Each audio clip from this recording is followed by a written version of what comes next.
అఘోర మాత్రిక జ్యోతిష్య పీఠం గురూజీ మార్తాండ వర్మ స్త్రీ పురుష వశీకరణ స్పెషలిస్ట్ అష్టదిగ్బంధన మంత్రం ద్వారా 100% గ్యారంటీ పరిష్కారం. భార్యాభర్తల సమస్యలు, ప్రేమ పెళ్లి సమస్యలు, లైంగిక సమస్యలు ఇంకా ఎటువంటి సమస్యలకైనా 21 రోజుల్లో శాశ్వత పరిష్కారం చూపబడును. ఎటువంటి సమస్య ఉన్నా ఫోన్ ద్వారా పరిష్కారం చూపబడును. వివరాలకు మా ఫోన్ నెంబర్ 8008126509. కువైట్లో జరిగిన ఘోర అగ్ని ప్రమాదం యావత్ దేశాన్ని షాకు గురిచేసింది. కువైట్ అంటేనే విదేశీ కార్మికుల చెమటను దోచుకుంటుంది అనే పేరుంది. కానీ బ్రతుకులు బాగు చేసుకునేందుకు వెళ్లిన వారి జీవితాలు నిద్రలోనే ఆగిపోయాయి. కువైట్లోని మంగాఫ్ అంటేనే విదేశీ కార్మికులకు పెట్టింది పేరు. దక్షిణ కువైట్లో ఉండే ఈ ప్రాంతంలో దాదాపుగా విదేశీ కార్మికులు నివసిస్తూ ఉంటారు. వీరికి కంపెనీ యాజమాన్యాలు నివాస వసతిని కల్పిస్తూ ఉంటాయి. అయితే తాజాగా జరిగిన ఘటనలో కంపెనీ స్వార్థం, అవమానీయం, అవినీతి దాగున్నాయి. మరి అసలు ఏం జరిగింది? మన భారతీయుల జీవితాలు ఎడారిలో ఎలా ఆరిపోయాయో తెలిస్తే కన్నీళ్లు రాక మానవు. ఈ మంగాఫ్లో అల్ మంగాఫ్ అనే 6 అంతస్తుల భవనం ఉంది. దీంట్లో మొత్తం 195 మంది కార్మికులు నివసిస్తూ ఉన్నారు. దీన్ని ఎన్బిటిసి అనే కంపెనీ అద్దెకు తీసుకుంది. దీనికి సరైన ఫైర్ సేఫ్టీ ఏర్పాట్లు లేవు. అంటే కువైట్లో కూడా మనలాంటి నీచపు వ్యవస్థే ఉంటుందనడానికి ఇదో ఉదాహరణ. ఇక విదేశీ కార్మికులను ఇక్కడ హీనంగా చూస్తారు. మనవారు మాత్రం ఎడారిలో చెమటోడ్చి స్వదేశంలో వెలుగులు నింపుకోవాలనుకుంటారు.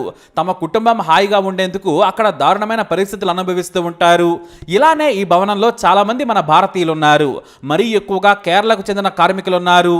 జూన్ 12న రాత్రి అందరూ నిద్రించారు. చాలామంది భారతీయులు భారత్ పాకిస్తాన్ మ్యాచ్ని వీక్షించి ఇదే భవనం ముందు భారత్ మాతాకి జై అంటూ నినాదాలు కూడా చేసి సంబరాలు కూడా జరుపుకున్నారు. ఆ రోజంతా కష్టపడ్డా కూడా క్రికెట్ మ్యాచ్ గెలుపుతో వారి అలసట తీరింది. కొంతమంది కార్మికులు కూల్ డ్రింక్స్ తెచ్చుకుని తాగి సంతోషాన్ని సెలబ్రేట్ చేసుకున్నారు. మొత్తానికి ఆలస్యంగా పడుకున్నారు కార్మికులు. ఆ రాత్రి వారికి ఎప్పటి మాదిరిగానే గడిచిపోయింది. కానీ ఈజిప్ట్కి చెందిన ఓ కార్మికుడు ఆలస్యంగా డ్యూటీ నుంచి వచ్చాడు. అతను ఉదయం 4 గంటలకు వంట చేసుకోవాలని ఎగ్స్ని సిద్ధం చేసుకున్నాడు. కానీ స్టవ్ అంటించగానే ఒకేసారి సిలిండర్ బాంబులా పేలింది. అంతే, ఆ ఫ్లోర్ మొత్తం మంటలు వ్యాపించాయి. పొగతో నిద్రలో ఉన్నవారు నిద్రలోనే గదిలో పొగను పీల్చుకున్నారు. బయటకు వెళ్లే దారే కనిపించలేదు. మంటలు దారుణంగా వ్యాపించాయి. ఎటూ కదిలే పరిస్థితి లేదు. పై అంతస్తుకు వెళ్లాలనుకుంటే దానిని యజమానులు లాక్ చేసేశారు. లేదంటే పై ఫ్లోర్కి వెళ్లి ఉంటే ప్రాణాలు దక్కేవి.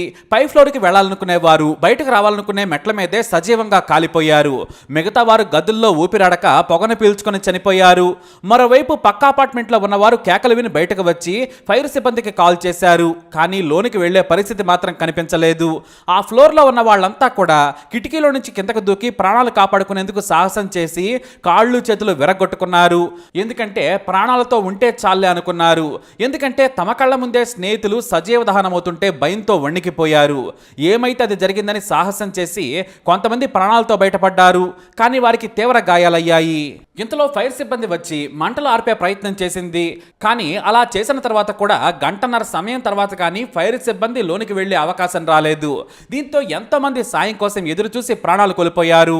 మొత్తం 49 మంది చనిపోయారు. దురదృష్టం ఏంటంటే వీరిలో 45 మంది భారతీయులు ఉన్నారు. మరో 3 ఫిలిప్పీన్స్ కి చెందిన కార్మికులు ఉన్నారు. ఇక మరో మృతదేహాన్ని గుర్తించాల్సి ఉంది. ఈ దారుణమైన అగ్ని ప్రమాదంలో దాదాపు మరో 50 మంది గాయపడ్డారు. వారిలో 41 మంది మన దేశంకు చెందిన కార్మికులే. ఇలా ఎలా చూసినా కూడా మనవారే కనిపిస్తున్నారు.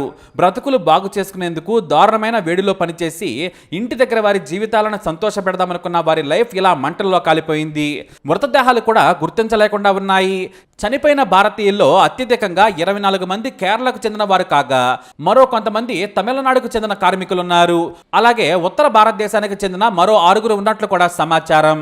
ఈ ఘటనపై మన దేశ ప్రధాని వెంటనే సమీక్ష చేశారు.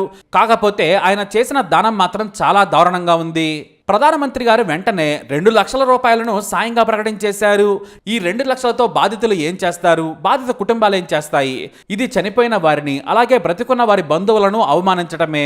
గత 20 ఏళ్లుగా మన దేశంలో ఏ ప్రమాదంలో ఎవరు చనిపోయినా కూడా 2 లక్షల రూపాయల పరిహారం ప్రకటించి గొప్ప అనుకుంటున్నారు. ఇది చాలా దారుణం. ఎందుకంటే మోడీ గారు వాడే పెన్ను ఖరీదే 1 లక్ష రూపాయలు ఉంటుంది. ఆయన బట్టలు షూస్ కలుపుకుంటే తక్కువలో తక్కువగా 2 లక్షల ఖరీదు ఉంటాయి. రోజుకు ఆయన వ్యక్తిగత బట్టల ఖర్చు 10 లక్షలు ఉంటాయని సోషల్ మీడియాలో కామెంట్స్ వినిపిస్తున్నాయి. కానీ కేవలం 2 లక్షలు ఇచ్చి పెద్ద మనసు చాటుకున్నట్టుగా బిల్డప్ ఇవ్వడం దారుణం. కనీసం 10 లక్షల రూపాయల పరిహారం కల్పించి వారి కుటుంబాలను ఆదుకుంటామనే భరోసా ఇచ్చి ఉంటే బాగుండేది. కానీ 2000 సంవత్సరంలో కూడా ఇవే 2 లక్షలు ఇచ్చారు. 2024లో కూడా ఇదే 2 లక్షల సాయం ప్రకటించింది కేంద్రం. అంటే మనిషి ప్రాణానికి బీజేపీ ఇచ్చే విలువ ఇది. కనీసం ఇంట్లో 10 ఓట్లు ఉంటేనే 50,000 రూపాయలు ఇచ్చిన చరిత్ర తెలుగు రాష్ట్రాల్లో ఉంది. కానీ ఓటుకు ఉన్న విలువ కూడా ప్రాణానికి లేకుండా పోయింది. ఇక కేరళ సీఎం మృతులకు 5 లక్షల రూపాయలు, గాయపడ్డ వారికి 1 లక్ష రూపాయల సాయాన్ని ప్రకటించారు. ఇక విదేశీ కార్మికుల చెమట చుక్కల మీద ఆకాశ హరమ్యాలు కట్టుకున్న కువైట్ కానీ ఇతర గల్ఫ్ కంట్రీస్ కానీ ఏనాడు వారి శ్రేయస్సును పట్టించుకున్న దాఖలాలే లేవు. ఇప్పుడు ప్రమాదం జరగడంతో కువైట్ అమీర్ షేక్ మేషల్ అల్ అహ్మద్ అల్ జబేర్ వెంటనే విచారణ చేసి నిందితులను కఠినంగా శిక్షించాలని ఆదేశించారు. దీంతో కువైట్ యువరాజు అయిన షేక్ సబా ఖలేద్ అలాగే ప్రధాని షేక్ అహ్మద్ అబ్దుల్లాలు మృతులకు నివాళులు తెలిపారు. ఈ ప్రమాదానికి కారణమైన వారు ఎంత పెద్దవారైనా కూడా కఠిన శిక్ష విధించాలని ఆదేశించినట్లు కువైట్ న్యూస్ ఏజెన్సీ తెలిపింది. మరోవైపు కువైట్లోని భారత ఎంబసీ అధికారులు క్షత్రగాత్రులను పరామర్శించారు. మృతదేహాలను భారత్ తీసుకొచ్చేందుకు ఎయిర్ ఫోర్స్ కు చెందిన విమానాన్ని సిద్ధం చేసినట్లు తెలియజేశారు. DNA పరీక్షలు గుర్తింపు తర్వాత మృతదేహాలను భారత్ తీసుకొస్తామని చెబుతున్నారు. మరోవైపు భారత విదేశీ వ్యవహారాల సహాయ మంత్రి కృతివర్ధన్ సింగ్ కువైట్లోని ఆసుపత్రిలో బాధితులను కలిసి వారి ఆరోగ్యంపై డాక్టర్లతో చర్చించారు. ఏదేమైనా కూడా గల్ఫ్ కంట్రీస్ ఇప్పటికైనా విదేశీ కార్మికులకు మంచి ఇన్సూరెన్స్ నుంచి నివాసయోగ్యమైన గౌరవప్రదమైన వసతులు కల్పించి బాగా చూసుకోవాలని కోరుతున్నారు. ఎందుకంటే వారి దేశాభివృద్ధిలో విదేశీ కార్మికులదే అధిక వాటా. కానీ గల్ఫ్ దేశాల్లోని కంపెనీలు శ్రామికులను దోచుకుంటూ ఎత్తైన భవనాలను నిర్మించుకొని రోడ్లు బాగు చేసుకొని హాయిగా గడుపుతూ వారి రక్తం మీద సుఖాలను అనుభవిస్తూ ఉన్నారు. మరి ఇలాంటి వారిని ఏం చేయాలి? మరి గల్ఫ్ కంట్రీస్లో జాబుకు వెళ్లే వారికి మీరిచ్చే సలహా ఏమిటి? కమెంట్ ద్వారా తప్పకుండా తెలియజేయండి. ఈ వీడియో అప్డేట్స్ కోసం మై ఛానల్ ఫాలో అవ్వండి. అలాగే తప్పకుండా సబ్స్క్రైబ్ చేసుకోండి.